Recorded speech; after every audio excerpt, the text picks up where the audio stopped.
Si j'étais une chrétienne, c'est le diable que je suivrais, pas le Dieu décrit dans ce dogme. Pourquoi?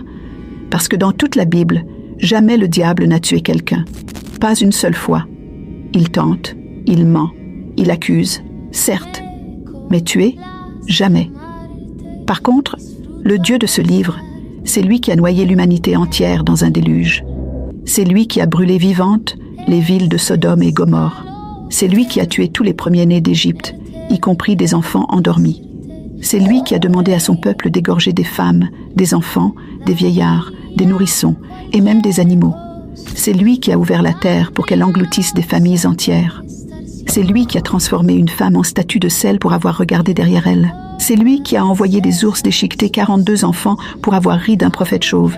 C'est lui qui a exterminé des peuples entiers au nom de sa justice. C'est lui qui a ordonné à son peuple de ne laisser aucune âme vivante. C'est lui qui punit, qui frappe, qui détruit.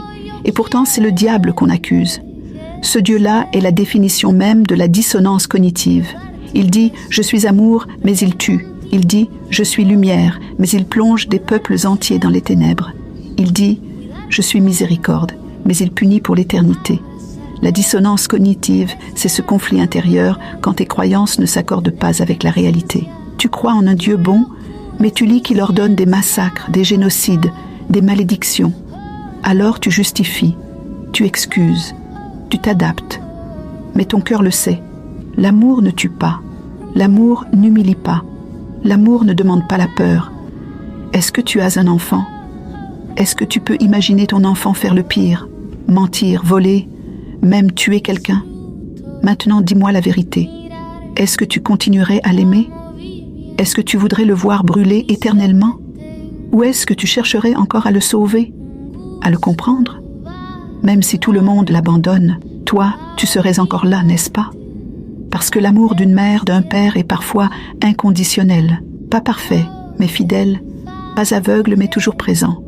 Alors comment peut-on appeler amour divin, un amour qui te menace de l'enfer si tu désobéis, un amour qui te juge, qui te condamne, qui te détruit si tu ne marches pas droit? Mais tu sais quoi? Ne quitte pas ta religion. Parfois c'est un passage obligé pour s'éveiller vraiment.